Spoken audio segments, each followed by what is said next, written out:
But the Democrats are taking their cues from socialist Bernie Sanders and that group. Omar, AOC.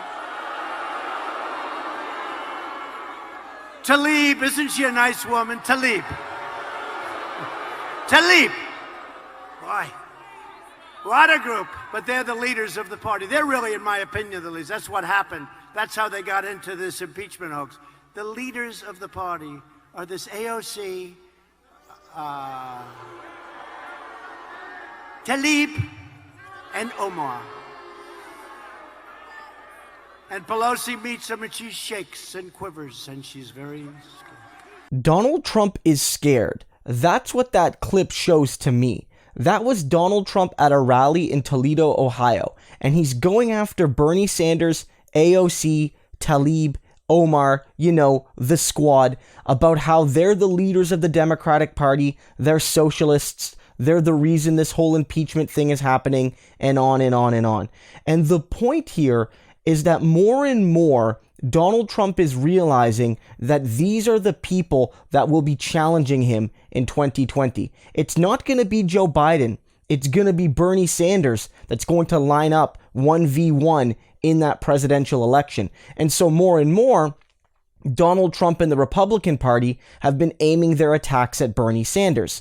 But whenever they do it, it comes off as weak. It comes off as typical. It comes off as predictable. It comes off as ineffective because they don't really have anything on Bernie. Bernie's been in this spotlight for 4 years and they've never got anything on him. Bernie remains popular. His ideas remain popular. The smears just roll off because people realize, even when they're not necessarily fans of Bernie Sanders, that he's fundamentally a person working for the best interests of Americans. The same cannot be said for Donald Trump.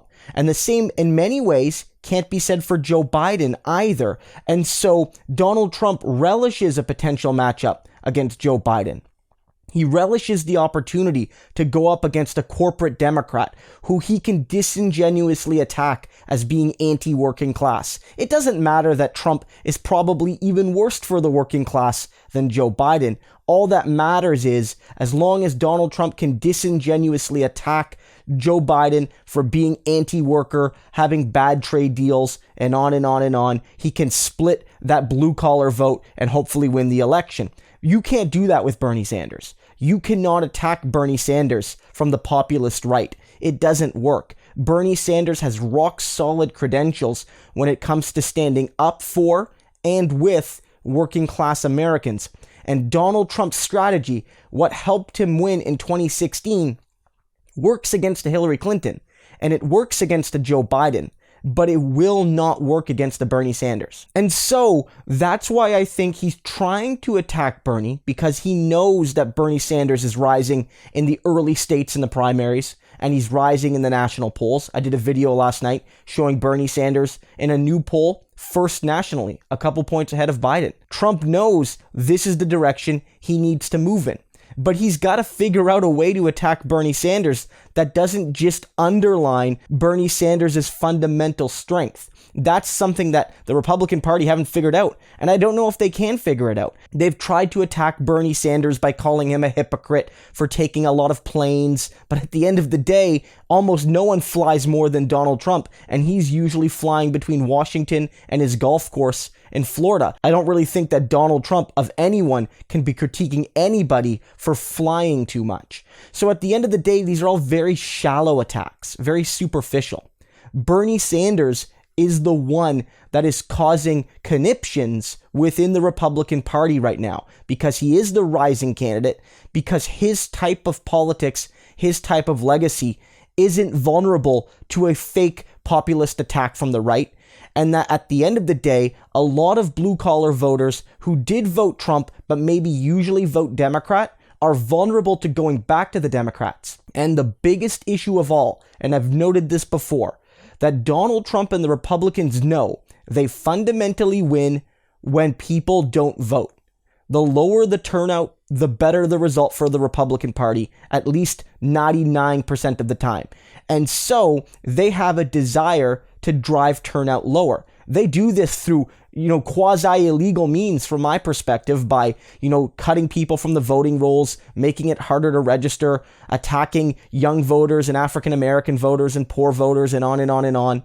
But more than that, they just hope that the Democrats don't pick a candidate that actually energizes the people who don't vote every time. Joe Biden is tailor-made for that. Trump is hoping that a Democratic candidate like Biden is picked so that people just stay home because they don't like him or Biden. But with Bernie Sanders on the ticket, Bernie Sanders will drive turnout from those groups. And we can't forget that more than just attacking Bernie here, he went after AOC, Tlaib, and Omar, 3 young racialized women who have been driving the Democratic Party in a progressive direction on social and economic issues and have been some of the most direct challengers to Trump, the Republican Party, and right-wing ideology more generally in the United States. And so it's no surprise that Trump attacks these women because they are, rivals to him. Because of them being racialized, it helps to feed in to certain elements of white nationalism within the Republican Party. And of course, because Tlaib and Omar are both Muslim, and Omar herself is specifically a Muslim immigrant, it feeds into certain, religious and racial narratives that feed into that party even more directly than just with AOC. But the point is, in a way, Donald Trump is right here. AOC, Tlaib, and Omar, they are increasingly becoming the leaders of the Democratic Party. They're not there yet. The party is still very much dominated by center-right voices, by neoliberal voices, like Pelosi and Schumer and many, many others. The AOC, Tlaib, Omar crew, they're just a small portion now. But if you look at how effective they, along with Bernie, have been in changing how the Democratic Party talks about issues and changing the issues the Democratic Party talks about, there's no doubt in my mind that those 3 plus Bernie are the intellectual future of the Democratic Party. And because all 3 of them are relatively young, AOC especially, there's no doubt in my mind that they're the future leaders of the party in a more concrete sense. And Donald Trump seems to love this if you listen to him here because he feels these people are weak, but he couldn't be further from the truth. And I know deep down this scares him. This scares him and Republicans because this is a fundamentally different Democratic Party that won't bend over and give the right what it wants whenever it wants it. And 2, won't be as vulnerable to the traditional Republican attacks of elite liberal hypocrisy because these people, at the end of the day, yes, are social progressives, but they fundamentally give a damn about the poor and the working class. AOC, Tlaib, Omar, Bernie, that's one of their core aspects. So you can't attack them from the, quote unquote, Pelosi is a Hollywood liberal type line that does not work against this new progressive democratic socialist vision for the Democratic Party. And so this is an important moment, guys. Seeing Donald Trump go after Bernie, go after the elements of the squad who endorsed Bernie is a sign that that's where the focus of the enemy is going. They're not focusing on Biden as much anymore. They're not focusing on Buttigieg. They're not focusing even on Warren. They're not focusing on any of those neoliberal types. Bernie's the focus because Bernie's the threat. AOC, Tlaib, and Omar are the focus because AOC, Tlaib, and Omar are the threat. That's a sign that we're winning. We have to keep pushing.